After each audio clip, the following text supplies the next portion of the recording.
নমস্কার, আমি শুভাঙ্গী। আবারও একটা এপিসোড নিয়ে আমি হাজির, সমস্যার সমাধান। এবং বিভিন্ন মানুষের অনেক সমস্যা থাকে, সেগুলোই আমরা সমাধান করি এখানে। এবং যিনি সমস্যার সমাধান দেন আমাদের সকলের প্রিয় অ্যাস্ট্রোলজার জয়দেব শাস্ত্রীজি, তিনি আছেন আজকে স্টুডিওতে। অনেক অনেক স্বাগত। নমস্কার, জয় শ্রী ঠাকুর রামকৃষ্ণ, জয় শ্রী ঠাকুর রামকৃষ্ণ, জয় শ্রী ঠাকুর রামকৃষ্ণ। সমস্যার সমাধান অনুষ্ঠানে আপনার সবাইকে স্বাগত জানাই। আজকে অনেক কষ্টের কিছু কোশ্চেন নিয়ে এসেছি, অনেকে করেছে এবং সেই কষ্ট, দুঃখ, ব্যথা নিয়েই তো আমাদের জীবন। তাই সেই কোশ্চেনের অ্যান্সারগুলি আমরা দেব। চলে যাই সরাসরি সেই কোশ্চেন অ্যান্সার পর্বে। সঞ্জয় ভট্টাচার্য প্রশ্ন করেছে, বয়স 36 ইয়ার্স এবং কৃষ্ণনগরে থাকে। বলছে, আমার স্ত্রী সব সময় আমার আয়ের সাথে তুলনা করে, অন্যদের সাথে আর কি নিজের আয়ের তুলনা করে স্বামী, এবং বলে আমি যথেষ্ট উপার্জন করতে পারি না। এই নিয়ে প্রতিনিয়ত মন কষাকষি হয়। জ্যোতিষে এর কোনো সমাধান আছে কি, জানতে চেয়েছে আপনার কাছে। দাম্পত্য জীবনে আর্থিক বিষয় নিয়ে এ ধরনের অসন্তুষ্টকে জ্যোতিষে দ্বিতীয় ঘর মানে কি, অর্থের ঘর, ও একাদশ ঘরে মানে কি, লাভের ঘর। এই যে একাদশ ঘরে অধিপতিদের দুর্বল অবস্থানের সাথে যুক্ত করা হয়। তবে এই সমস্যাটি অনেক ক্ষেত্রে জ্যোতিষগত কারণের চেয়ে বেশি সামাজিক তুলনা ও প্রত্যাশার চাপ থেকে তৈরি হয়। বুঝতে পারলে? এগুলি তোমাকে দেখতে হবে। তারপরে তো আমার বিচার আছে, সামাজিক মাধ্যমে অন্যদের জীবনযাত্রা দেখে নিজের জীবনের সাথে তুলনা করার প্রবণতা বর্তমান সময় দাম্পত্য কলহর একটা বড় কারণ হয়ে দাঁড়িয়েছে। সোশ্যাল মিডিয়ায় দেখলো, ও জানো তো ওর বউয়ের অনেক ইনকাম, ওর বরের অনেক ইনকাম, এই নিয়ে না ঘরের মধ্যে অশান্তি, জ্বালা যন্ত্রণা। ওর বউ দেখতে সুন্দর, আমার বউ খারাপ, এটা নিয়েও অশান্তি। তো এগুলি বন্ধ করো। তুই নিজের বউটাকে ভালোবাসো, তার ইনকামটাও ভালো দেখো এবং তোমার ইনকামটাও ভালো দেখো। ইনকাম কম বেশি না, ভালোবাসাটা সব থেকে বড় কথা, একদমই তাই। পারস্পরিক মেলবন্ধন। একদম। তো সমস্যা থাকবে, সমাধানও হবে। তো সেটা সরাসরি একটু প্রতিকারটা যদি দর্শক বন্ধুদের ছোট্ট বলেন। একটা প্রতিকার বলি, এবং আমি তো এই ধরনের যারা আসে তাদের প্রতিকার তো আমি দিয়ে থাকি। তবে তোমাদের জন্য ঘরোয়া একটা প্রতিকার বলি। বৃহস্পতিবার বৃহস্পতির পূজা বা শুক্রবার শুক্রে শান্তির প্রথা আর্থিক স্থিতিশীলতা আনতে সহায়ক হলেও বিশ্বাস করা হয়। তবে বাস্তবসম্মত পরামর্শ হলো দুজনে মিলে বসে একটা স্পষ্ট পারিবারিক বাজেট তৈরি করুন। ভবিষ্যতের আর্থিক লক্ষ্য নিয়ে একসাথে পরিকল্পনা করুন এবং সবথেকে যা মাথায় রাখবেন, অন্যের সাথে তুলনা না করে নিজেদের অগ্রগতির দিকে মনোযোগ দিন। প্রয়োজন একজন আর্থিক পরামর্শদাতার সাহায্য আপনারা নিতে পারেন।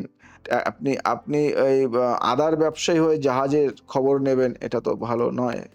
চেষ্টা করুন আপনার সামঞ্জস্যতা বজায় রাখা।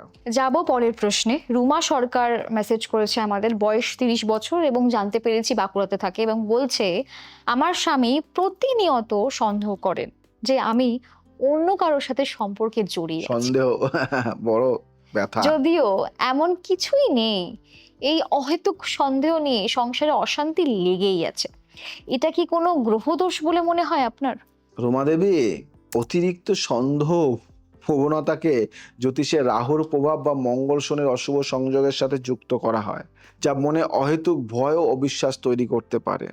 তবে এই ধরনের ক্রমাগত ও অহেতুক সন্দেহ যদি সম্পর্কের নিয়ন্ত্রণ, চলাফেরার বাধা বা মানসিক নির্যাতনের পর্যায়ে চলে যায়, তাহলে এটি জ্যোতিষগত সমস্যার চেয়ে বেশি একটা গুরুতর আচরণগত সমস্যা হতে পারে। বুঝলেন?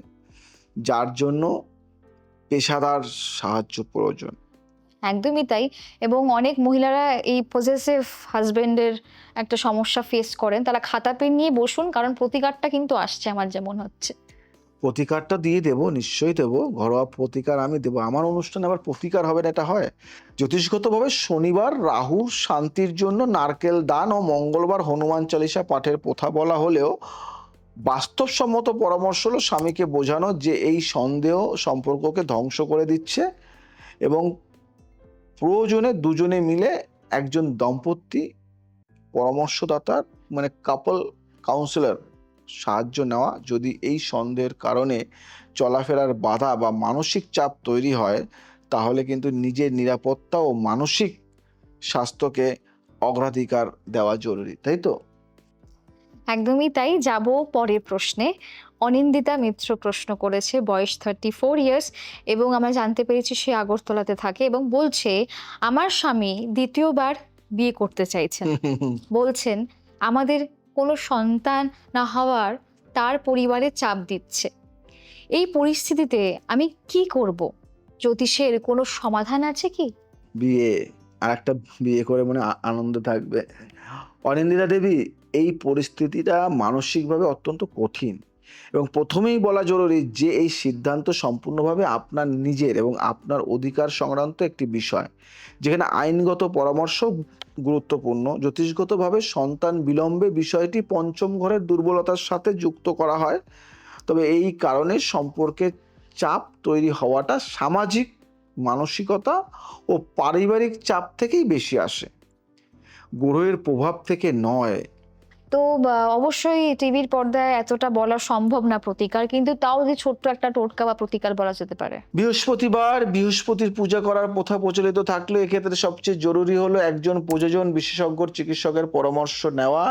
সন্তান না হওয়ার প্রকৃত কারণ জানতে হবে আপনাকে এবং নিজের অধিকার সম্পর্কে স্পষ্ট ধারণা রাখতে একজন আইনজীবীর সাথে কথা বলতে পারেন। পারিবারিক চাপের মুখে দ্রুত কোনো সিদ্ধান্ত না নিয়ে বা না গিয়ে নিজের মানসিক স্বাস্থ্যের জন্য কাউন্সেলিং নেওয়া যায় বা এটা একটা সহায়ক হিসেবে হতে পারে।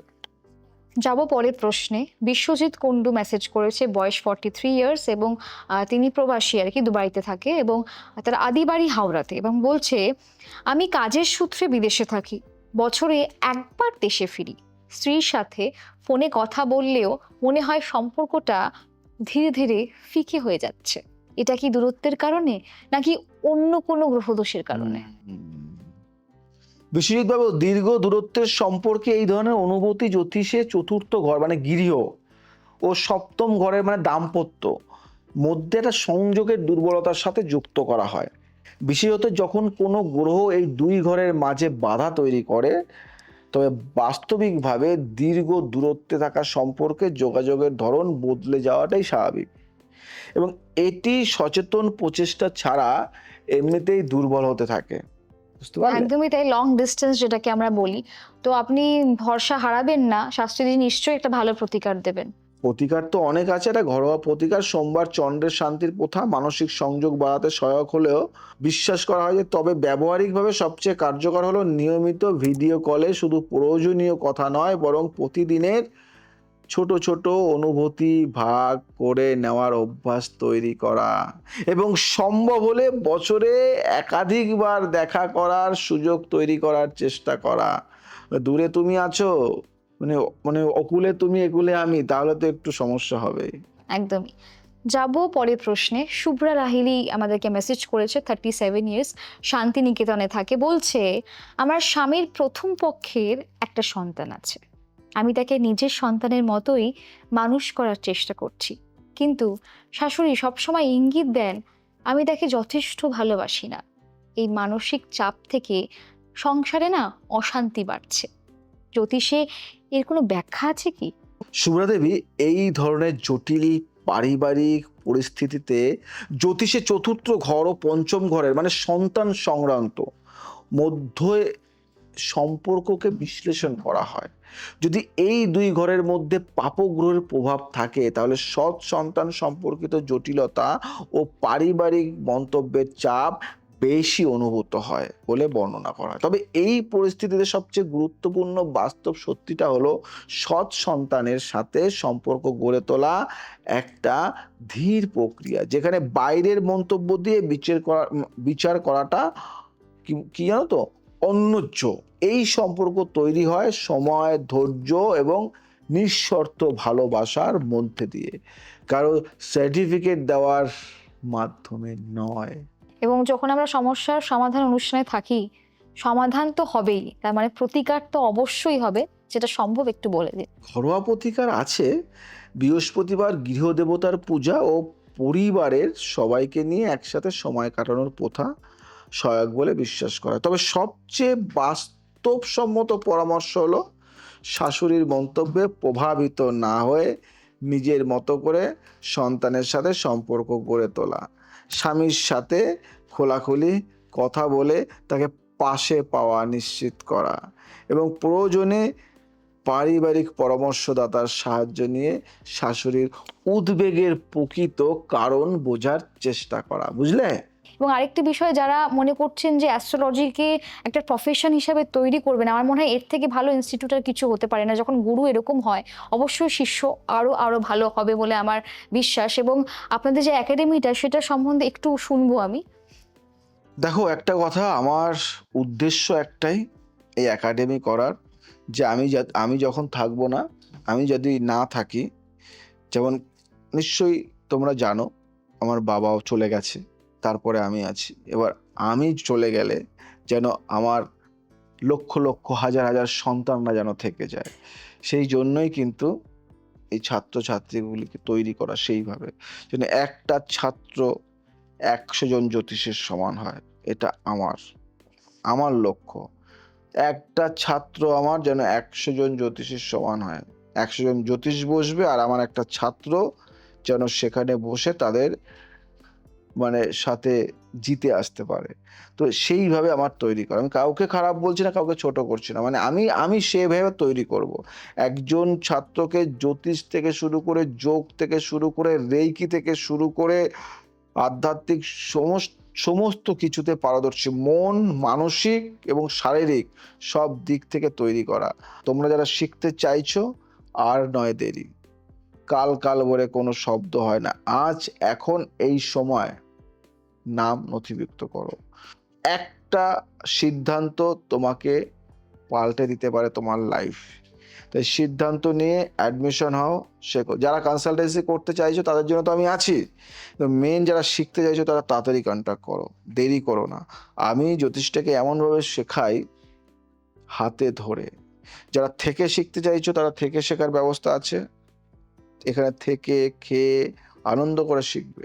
আর যারা চাইছো যে আমি যাওয়া আসা করে শিখবো, সেটার ব্যবস্থা রয়েছে। সময় নেই না, সময় খুব একদম কম। হাতে সময় নেই। যাওয়ার আগে কয়েকটি কথা আবারও শুনবো। যাওয়ার আগে একটাই কথা বলবো, যে ভালো থাকো, সুস্থ থাকো, সবাইকে ভালোবাসো, সবাইকে ভালো রাখার চেষ্টা করো, আর ঠাকুরের নাম করো। ঈশ্বর আছে, ঈশ্বরের থেকে বড় শক্তি কিছু নেই। আজ আসি, আবার আসবো নতুন কিছু নিয়ে। জয় শ্রী ঠাকুর রামকৃষ্ণ, জয় শ্রী ঠাকুর রামকৃষ্ণ, জয় শ্রী ঠাকুর।